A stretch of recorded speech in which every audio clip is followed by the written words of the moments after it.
It's my feel-good breakfast show.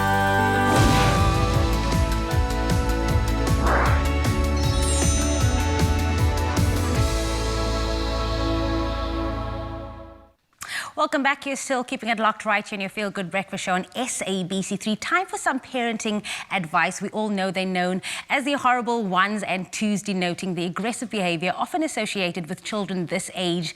Now, registered counsellor Shanas Moos joined us this morning to share some sage advice on how to handle them at this point. Shanas, so good to have you with us.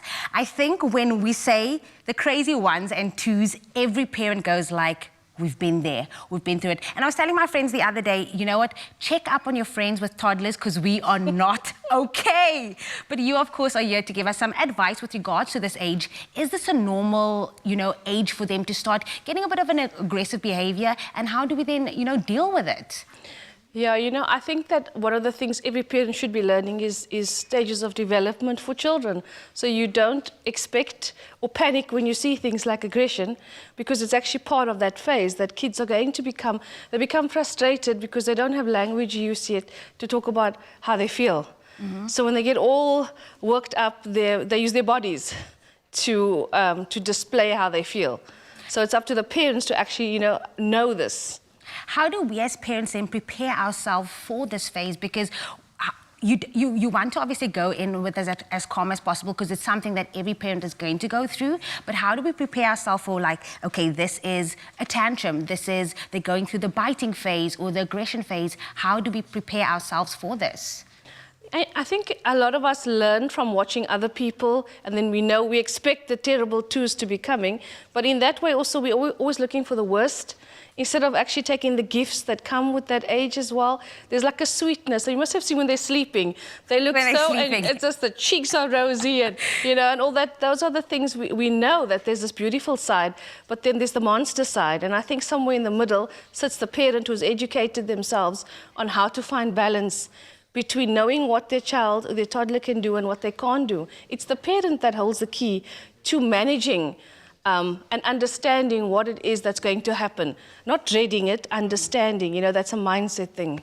What do you then suggest parents do to handle these outbursts? Because I do this with Luca. I count till 5. I'm like 1, 2, 3, 4, 5. And then he goes 1, 2, and he starts, and I'm just like, the blood of Jesus, do not do it. So what do you suggest parents do to handle this? I think that, I don't know why, to get a license, anyone can, you have to go through a lot of steps, but to become a parent, there are no steps, there are no certificates, there's nothing.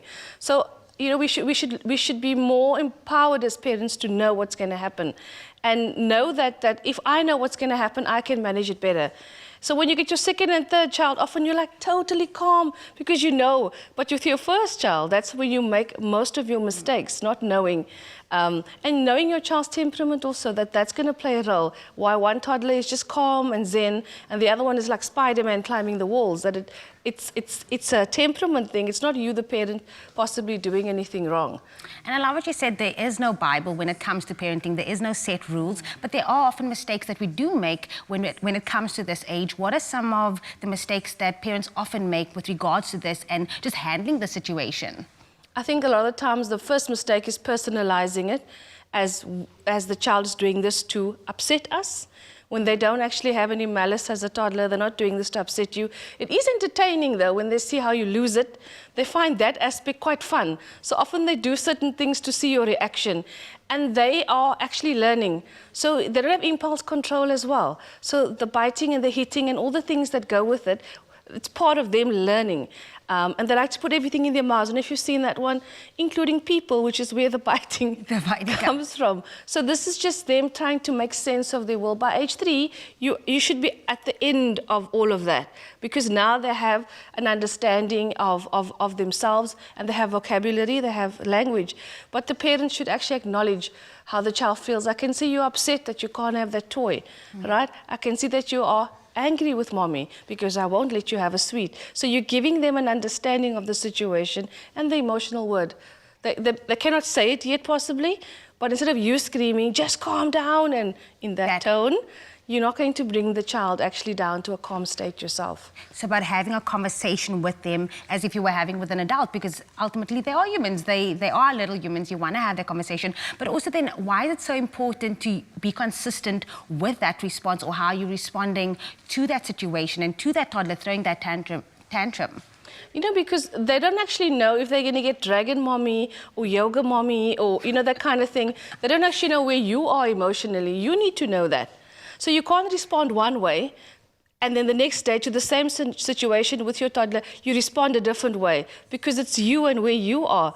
And sometimes, you know, we also, when we're around people, we tend to put on, you know, this whole other persona. We want the perfect child, the perfect mommy. So we're more strict, and we are where we would be more relaxed at home, because we want peer approval from other parents. So just being aware, you know, to be consistent no matter what setting, and to be loving, to always, always be loving. I love that. Maybe some final advice for all the parents out there that's going through this phase now, that feel like it's never going to get better, it's never going to get easier because my child is just going through the most, just giving us a hard time. What would that be? You know, I said to someone, I wish I could redo those years with my older kids, because they are so precious. And not to think about all the things that may or can't, just to be present, man. And there's a beautiful innocence that comes with being a toddler. They're just purely full of energy and love and all these things. They outgrow most of it. So to just not to be so hard on your toddler and not be so hard on yourself, you know, and enjoy that moment. It doesn't repeat itself again in terms of that beautiful, innocent age that you get. I love that. Be present, take it in. It is a journey. And again, thank you so much for the sage advice from Shanaz Moores. Parents, it's going to get better.